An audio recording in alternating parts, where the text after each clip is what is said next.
Olá, paz do Senhor, tudo bem? Meu nome é Wanderson Gonçalves, sou da Assembleia de Deus em Ji-Paraná, presidida pelo pastor Sadraque Muniz, e estamos de volta para os comentários da lição da Escola Dominical de Jovens desse trimestre. Este é o quarto trimestre e nós vamos estudar sobre exortação, arrependimento e esperança, o ministério profético de Jeremias. Lição essa escrita pelo pastor Elias Torralbo. Creio que vai ser um tempo de crescimento espiritual para a sua vida, professor, e para você, jovem. Aproveito para convidar você para se inscrever tanto no nosso canal do YouTube, Base Jovem OFC, e também no Instagram, que é acompanhar as nossas postagens e as nossas informações.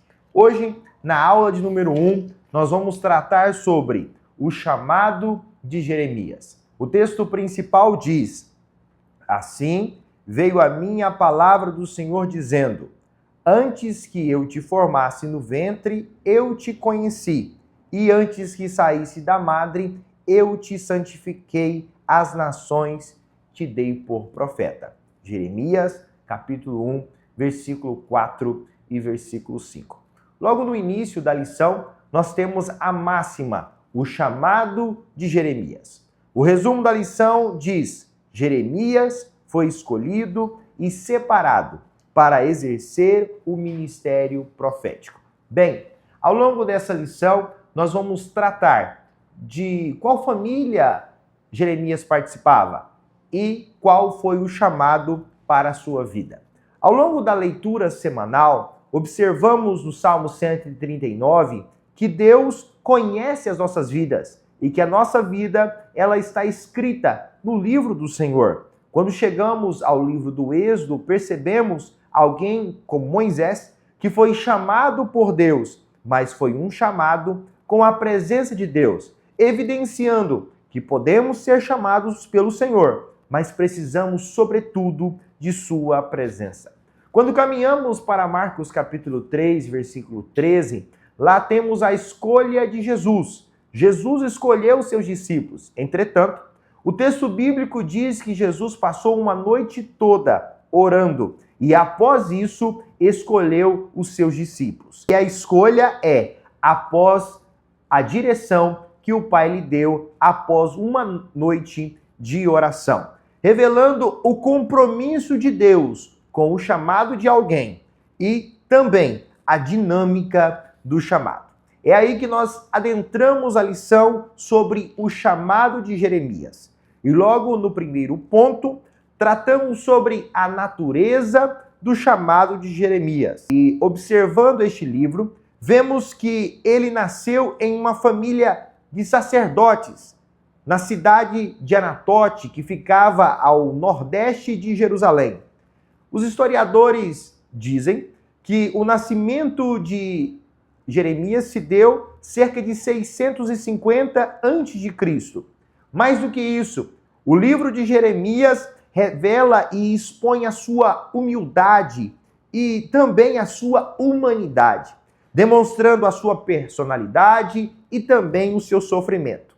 Embora percebemos que no livro do profeta Jeremias ele chora, se entristece, há um sofrimento, porém isso não retira dele e não anula a sua força, a sua franqueza e a sua sinceridade na sua palavra profética. Bem, caminhamos pela vida de Jeremias e vemos que a relação de Jeremias com Deus não se inicia no seu chamado, mas antes mesmo do seu nascimento, Deus já havia o escolhido e separado para ele ser profeta. Nesse sentido, eu gostaria que você aplicasse ao jovem da sua classe, professor, dizendo a ele que ele é um projeto de Deus e que esse projeto não inicia com a voz de Deus o chamando, e sim a partir da sua formação. Ainda antes que ele nascesse, ele é um projeto de Deus. Deus o chamou para um tempo. Bem, continuamos e percebemos que Jeremias, ele no seu ministério tinha o dever de transmitir a sua mensagem ao povo com fidelidade. Quando observamos o seu livro, vemos que diversas vezes aparecem as palavras: disse-me o Senhor, ouvi a palavra do Senhor. Ou seja, ele estava comprometido em dizer tudo o que Deus lhe havia mandado. Com a rejeição da mensagem, veio também as perseguições e as tristezas. No entanto, quanto mais ele sofria, mais ele se aproximava do Senhor.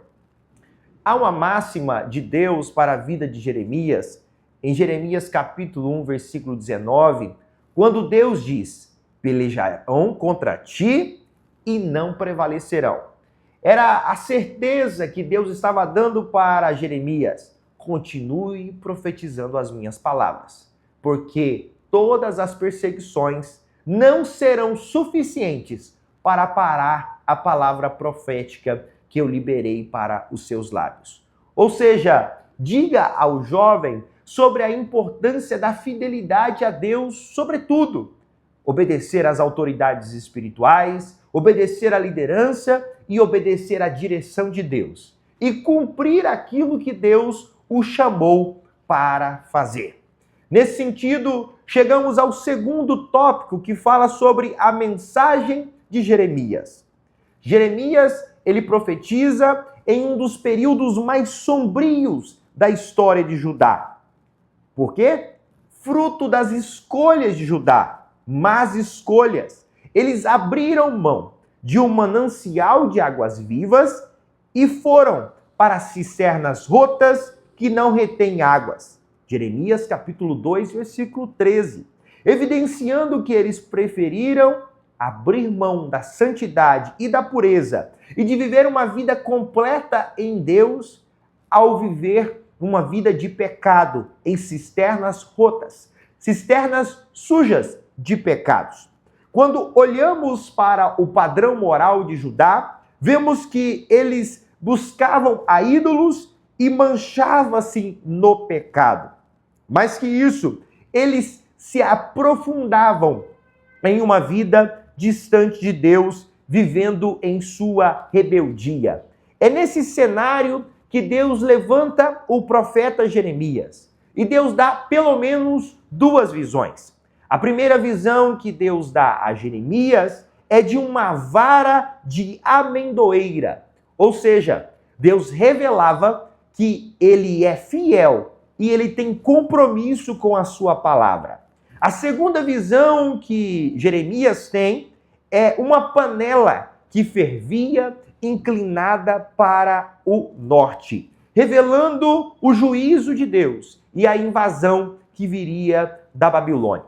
Enquanto a primeira visão indicava o caráter do ministério de Jeremias, a segunda visão apontava para o conteúdo da mensagem a ser entregue: juízo e correção de Deus. Mas a pergunta que vocês fazem é a seguinte: qual é o destinatário dessa mensagem? Qual é o destinatário das profecias de Jeremias? Bem, o destinatário é o povo de Judá. O povo de Judá que vivia longe de Deus. Nesse sentido, professor, eu gostaria que você aplicasse também na vida do aluno, dizendo que as profecias de Jeremias, elas foram para aquele tempo, mas ela também é atual para o nosso tempo, revelando que todas as pessoas que desejam ou que se distanciam de Deus sofrem as correções. Quero, professor, que você vá além com o seu aluno, exortando sobre a importância de ficar no caminho de Deus, fazendo a vontade de Deus, para que, assim como Judá, não viva as correções que eles viveram. Quero também dizer que o professor tem um grande desafio de dizer ao aluno que, embora esse tempo que nós vivamos seja um tempo de muitos pecados, diga ao jovem que Deus o chamou para permanecer pregando aquilo que Deus tem para esta geração. A mensagem de Jeremias revela o interesse de Deus em perdoar o seu povo e renovar a sua aliança. Ou seja, quando Deus nos corrige, quando Deus fala conosco, quando Deus nos confronta, isso revela a misericórdia de Deus em querer mudar a nossa vida e querer nos dar novos dias, dias de alegria. Finalizamos assim o segundo tópico e começamos agora o terceiro tópico que fala sobre a mensagem de Jeremias.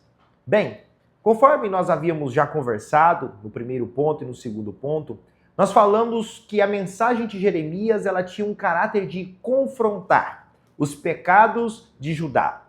E eles responderam.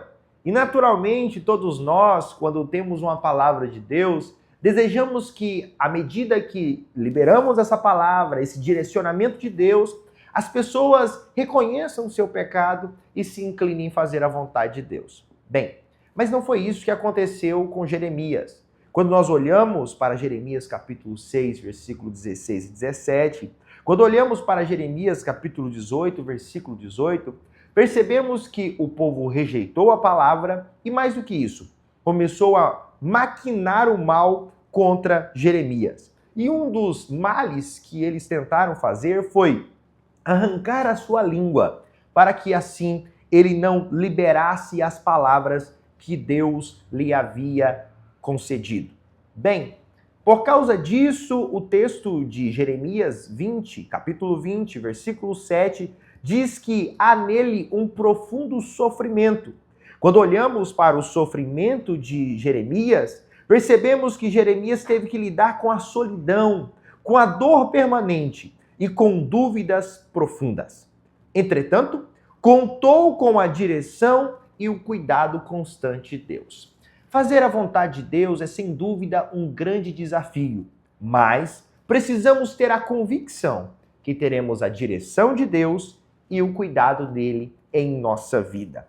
Caminhamos por este sofrimento de Jeremias e nos recordamos aqui nesta lição sobre o convite que Paulo faz a Timóteo, quando ele diz: sofre comigo as aflições de um bom soldado. Ou seja, o que Jeremias estava vivendo e o que Timóteo precisaria viver é o amadurecimento da fé em Deus, consolidando assim bases firmes para o seu ministério.